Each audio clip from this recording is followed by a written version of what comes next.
Students, today I am starting the next concept of acids and bases, that is effect of substituent on the strength of Lewis acids and bases. ठीक है, इसमें हमने क्या करना है, इसमें हमने सब्सिट्यूएंट्स का इफेक्ट को कंसीडर करना है कि अगर हम वो लुइस एसिड और बेसिस के साथ अगर कोई भी सब्सिट्यूएंट्स लगाते हैं तो उसके साथ जो लुइस एसिड्स हैं और बेसिस हैं उसकी स्ट्रेंथ पर क्या इफेक्ट पड़ेगा. ठीक है, और इसकी जो सब्सिट्यूएंट्स है मेजरली जो रिलेटिवली जो स्ट्रेंथ है जो है एसिड्स और बेसिस की, that is depending on the three factors. First one is a inductive fact, second one is a resonance, third one is a steric effects of the substituents. ठीक है, इस lecture में हम क्या स्टडी करेंगे, इस लेक्चर में सिर्फ हम जो फर्स्ट जो इसका फैक्टर है that is a inductive fact उसको हम कंसीडर करेंगे. ठीक है, इसमें जो इंडक्टिव फैक्ट जानने से पहले हम उसके पहले लुइस एसिड्स और बेसिस का ओवरव्यू दे देते हैं. ठीक है, लुइस एसिड्स क्या होते हैं. Lewis acid generally that is a acceptor of electrons. ठीक है, ऑलरेडी हमने इसका कंसेप्ट किया हुआ है. ठीक है, लुइस एसिड जनरली क्या होते हैं, that is a acceptor of electron pair. ठीक है, that have ability to accept a pair of electrons. ठीक है, और उस पर और जो लुइस बेसिस होते हैं that is a donor of electron pair. ठीक है, Lewis acid that is a acceptor of electron pair और जो लुइस बेसिस है that is a donor of the electron pair. ठीक है, उसकी एबिलिटी है कि वो इलेक्ट्रॉन पेयर को क्या कर सकता है, डोनेट कर सकता है, और लुइस एसिड की एबिलिटी है कि वो इलेक्ट्रॉन पेयर को क्या कर सकता है, एक्सेप्ट कर सकता है. ठीक है, तो उसके अकॉर्डिंग हम इसको एक्सप्लेन करेंगे. ठीक है, सेकेंडली हमने इंडक्टिव इफेक्ट की बात करनी है. ठीक है, inductive effect actually two types का होता है, that is electron releasing group उसमें आते हैं और इलेक्ट्रॉन विड्रॉइंग ग्रुप. ठीक है, उसको प्लस आई और माइनस आई से भी डिनोट किया जाता है. ठीक है, इलेक्ट्रॉन रिलीजिंग ग्रुप है that is a plus I effect. ठीक है, और अगर इलेक्ट्रॉन विड्रॉइंग ग्रुप है that means that is a minus I effect. ठीक है, अगर हम प्लस आई और माइनस आई जो ग्रुप्स हैं वो लुइस एसिड्स और बेसिस के साथ लगा देते हैं तो उसके साथ लुइस एसिड और बेसिस की जो स्ट्रेंथ है उस पर क्या इफ़ेक्ट पड़ेगा उसको हम इस लेक्चर में स्टडी करेंगे. ठीक है, सबसे पहले हम उसका बेसिक कंसेप्ट देखेंगे. ठीक है, उसके बाद हम उसको विद एग्जांपल एक्सप्लेन करेंगे. ठीक है, सबसे पहले लुइस एसिड आपको पता चल गया that is a acceptor of electron pair. ठीक है, उसने क्या करना है, इलेक्ट्रॉन पेयर को क्या करना है, एक्सेप्ट करना है. ठीक है, जनरली मैं उसके बारे में बता दूं, अगर हम एसिडिक स्ट्रेंथ देख रहे हैं, ठीक है, लुइस मतलब लुइस एसिडिटी देख रहे हैं तो उसमें क्या है, अगर हम उसके साथ माइनस आई मतलब क्या है, इसमें इलेक्ट्रॉन विड्रॉइंग ग्रुप. ठीक है, माइनस आई मतलब कि क्या है, इसमें that is a electron withdrawing group अगर लगा देते हैं तो उसकी जो एसिडिक स्ट्रेंथ है दैट विल इंक्रीजेस. ठीक है, उसके ऑपोजिट अगर हम उसके साथ इलेक्ट्रॉन रिलीजिंग ग्रुप लगा देते हैं तो उसकी एसिडिक स्ट्रेंथ क्या हो जाती है, डिक्रीज कर जाती है. ठीक है, उसी के अकॉर्डिंग अगर मैं बेसिक स्ट्रेंथ की बात करूं, बेसिक स्ट्रेंथ में क्या है कि अगर मैं प्लस आई मतलब इलेक्ट्रॉन लीजिंग ग्रुप लगा देती हूँ तो उसके साथ बेसिक स्ट्रेंथ है दैट विल इंक्रीजेस. ठीक है, बट उसके ऑपोजिट अगर मैं minus I that means electron withdrawing group attach कर देती हूँ तो उसके साथ जो उसकी बेसिक स्ट्रेंथ है दैट विल डिक्रीजेस. ठीक है, अब इसका क्या रीज़न है कि इसके साथ अगर मैं एसिडिक स्ट्रेंथ की बात करती हूँ तो अगर मैं माइनस आई इफेक्ट मतलब इलेक्ट्रॉन विड्रॉइंग ग्रुप लगा देती हूँ तो एसिडिक स्ट्रेंथ इंक्रीज़ करती है, बट उसके ऑपोजिट बेसिक स्ट्रेंथ क्या कर रही है, डिक्रीज़ कर रही है. ठीक है, अगर मैं प्लस आई की बात कर रही हूँ, अगर मैं एसिडिक जो लुइस एसिड्स है उसके जो सब्स्टिट्यूएंट है वो प्लस आई है that means that is a electron releasing group, तो वो क्या करेगा, उसकी एसिडिक स्ट्रेंथ को डिक्रीज़ कर देगा, बट उसके ऑपोजिट बेसिक स्ट्रेंथ को क्या कर रहा है, वो इंक्रीज़ कर रहा है. इसका बेसिकली रीज़न क्या है, दैट इज़ अ ओवरव्यू. ठीक है, इसमें हमने एसिडिक और बेसिक स्ट्रेंथ का ओवरव्यू किया. अब इसका बेसिकली रीज़न क्या है, रीज़न ये है कि अगर मैं लुइस एसिड्स की बात करती हूँ, Lewis acid that is a acceptor of electron pair. ठीक है, मतलब वो क्या कर रहे हैं, इलेक्ट्रॉन पेयर को एक्सेप्ट कर रहे हैं. जनरली उनका नेचर क्या है, that is a electron deficient in nature. Generally वो क्या है, that is a electron deficient in nature. ठीक है, उसका नेचर है that is a electron deficient, मतलब उसको इलेक्ट्रॉन को एक्सेप्ट करने की टेंडेंसी उसमें क्या है, ज़्यादा है.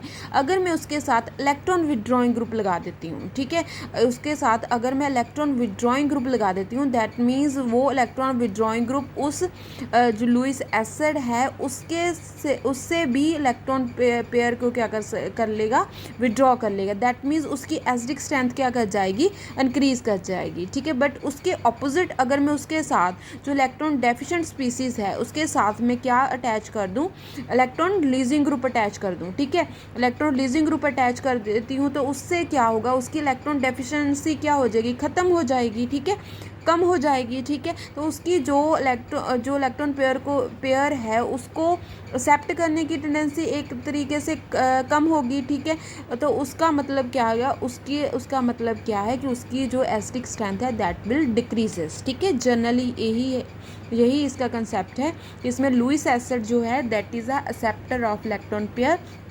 अगर हम उसके साथ इलेक्ट्रॉन विड्रॉइंग ग्रुप का सब्स्टिट्यूएंट लगा देते हैं तो वो खुद पहले से ही इलेक्ट्रॉन डेफिशिएंट है, वो उसको और भी ज़्यादा इलेक्ट्रॉन डेफिशिएंट कर देगा। तो उसकी जो इलेक्ट्रॉन पेयर को एक्सेप्ट करने की टेंडेंसी है दैट विल इंक्रीजेस, ठीक है। अगर उसकी इलेक्ट्रॉन पेयर को एक्सेप्ट करने की टेंडेंसी इंक्रीज़ करेगी दैट मीन्स उसकी एसिडिक स्ट्रेंथ क्या करेगी, इंक्रीज़ करेगी, ठीक है। उसके ऑपोजिट अगर इलेक्ट्रॉन रिलीजिंग ग्रुप लगा देंगे तो उसके साथ उसकी इलेक्ट्रॉन डेफिशिएंसी क्या हो जाएगी, कम हो जाएगी। तो इसके अकॉर्डिंग क्या है कि उसकी जो इलेक्ट्रॉन पेयर को एक्सेप्ट करने की टेंडेंसी क्या हो जाएगी, डिक्रीज हो जाएगी। तो उसके कंपैरेटिव जो एसिडिक स्ट्रेंथ है that will also be decreases, ठीक है, वो भी क्या कर जाएगी, डिक्रीज हो जाएगी। देन हम उसके बाद किसकी बात कर रहे हैं, लुईस बेस की, ठीक है। लुईस बेस क्या है कि that is a donor of electron pair. उसने क्या करना है, लुईस बेस ने क्या करना है, इलेक्ट्रॉन पेयर को क्या करेगा, डोनेट करेगा, ठीक है। किस टाइप की उस स्पीसीज़ का जो नेचर है that is electron rich species, ठीक है। और जो इलेक्ट्रॉन रिच स्पीसीज़ है उसकी जो इलेक्ट्रॉन जो डेंसिटी है जो उसको इंक्रीज़ करेगा that means that increasing the basic strength, ठीक है। इसमें क्या है कि अगर मैं उसके साथ प्लस आई इफेक्ट लगा दूं, मतलब क्या है, इलेक्ट्रॉन रिलीजिंग ग्रुप लगा दूं, ठीक है।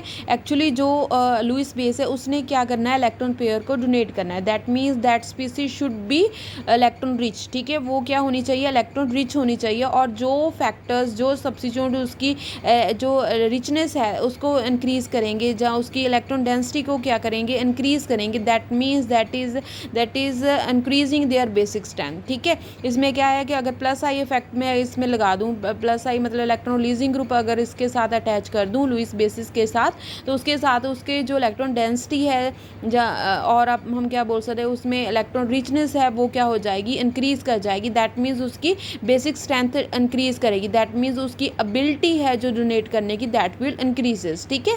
एक्चुअल में उसकी जो डोनेट करने की इलेक्ट्रॉन पेयर को जो टेंडेंसी है दैट विल इंक्रीजेस अगर उसके पास क्या होगा, इलेक्ट्रॉन रिच होगा, ठीक है। अगर उसकी जो इलेक्ट्रॉन डेंसिटी ज़्यादा होगी तो ईजिली वो अपने इलेक्ट्रॉन क्या है, लुईस एसिड को डोनेट कर सकता है। उसके ऑपोजिट अगर मैं उसके साथ माइनस आई सब्स्टिट्यूएंट्स लगा दूं, ठीक है।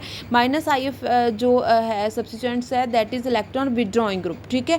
अगर मैं इलेक्ट्रॉन विड्रॉइंग ग्रुप लगा देती हूँ तो उसके साथ क्या होगा कि उसकी जो इलेक्ट्रॉन की रिचनेस है दैट विल डिक्रीज। मतलब क्या है कि उसमें इलेक्ट्रॉन डेंसिटी डिक्रीज हो जाएगी, ठीक है। मतलब अगर उसमें इलेक्ट्रॉन जो डेंसिटी है दैट विल डिक्रीजेस तो उसकी जो इलेक्ट्रॉन पेयर डोनेट करने की टेंडेंसी है दैट विल ऑल्सो भी डिक्रीजेस, ठीक है। वो भी क्या करेगी, डिक्रीज करेगी। तो उसके अकॉर्डिंग क्या है बेटा, इसमें जो उसकी जो बेसिक स्ट्रेंथ है दैट इज़ डिक्रीजेस, ठीक है। बेसिक जो स्ट्रेंथ है उसमें एक्चुअल में डिक्रीज करेगी, ठीक है। अब मैं इसको विद एग्जांपल अगर हम शो करें that is a acidic strength, ठीक है।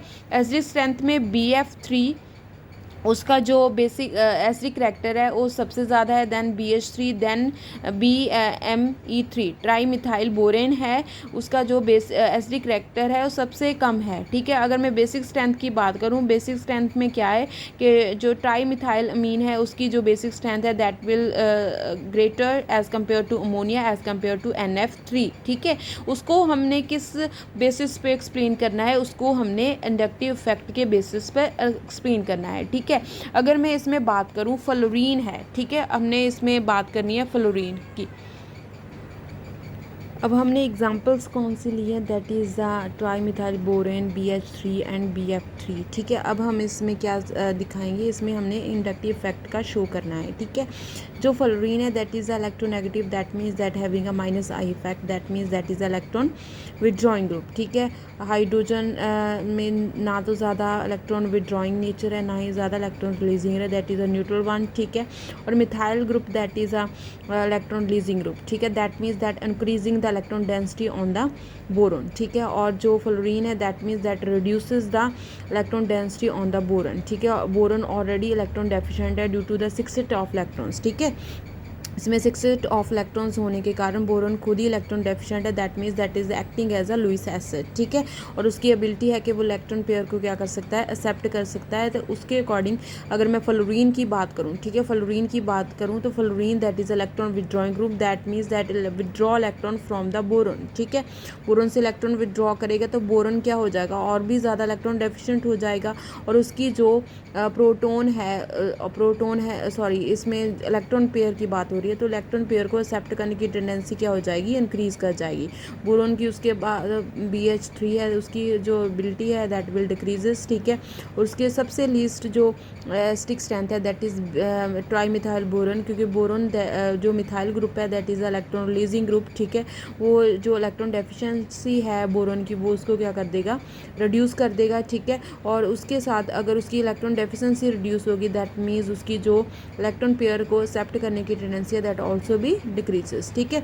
उसके बाद क्या है, सेकंड हमने बेसिक स्ट्रेंथ की बात करनी है। बेसिक स्ट्रेंथ में क्या है, अगर हम प्लस आई इफेक्ट शो करते हैं तो उसके साथ उसकी बेसिक स्ट्रेंथ क्या हो जाती है, इंक्रीज़ कर जाती है, क्योंकि जो लुईस बेसिस हैं that means that is a donor of electron pair, that means उसके पास जो इलेक्ट्रॉन पेयर है वो ज़्यादा होनी चाहिए, इलेक्ट्रॉन डेंसिटी है वो ज़्यादा होनी चाहिए। जितनी ज़्यादा इलेक्ट्रॉन डेंसिटी होएगी दैट मीन्स उतना ही जो स्ट्रॉन्ग बेस की तरह एक्ट करेगा। तो हमने इसमें एग्जाम्पल किसकी ली हुई है, that is trimethylamine और अमोनिया और NF3 की एग्जांपल ली है। Fluorine that is the electron withdrawing group और methyl group that is a plus I effect, ठीक है। तो दैट मीन्स अगर मैं मिथाइल ग्रुप अटैच कर देती हूँ तो वो क्या करेंगे, मिथाइल ग्रुप क्या करेंगे, जो इलेक्ट्रॉन डेंसिटी है उसको इंक्रीज़ करेंगे नाइट्रोजन के ऊपर, क्योंकि जो मिथाइल है that is electron releasing group, उसने इलेक्ट्रॉन देने किसको है, देने हैं नाइट्रोजन को, तो उसके साथ इलेक्ट्रॉन डेंसिटी इंक्रीज़ करेगी, दैट मीन्स उसकी डोनेट करने की जो एबिलिटी है दैट विल इंक्रीजेस, ठीक है। उसके कंपैरेटिव अगर मैं फ्लोरीन की बात करूँ that is electron withdrawing group, obviously that is withdrawing electron from the nitrogen, ठीक है। नाइट्रोजन से इलेक्ट्रॉन को विड्रॉ करेगा तो उसके साथ जो इलेक्ट्रॉन डेफिशिएंसी है नाइट्रोजन पर क्या हो जाएगी, इंक्रीज़ कर जाएगी, तो उसके साथ उसकी डोनेटिंग पावर क्या हो जाएगी, रिड्यूस हो जाएगी। That means that is a least basic in nature, और जो ट्राई मिथाइल अमीन है that is a greater basic strength. That is all about the inductive effect of substituents attached to a Lewis acids and bases. Thank you so much.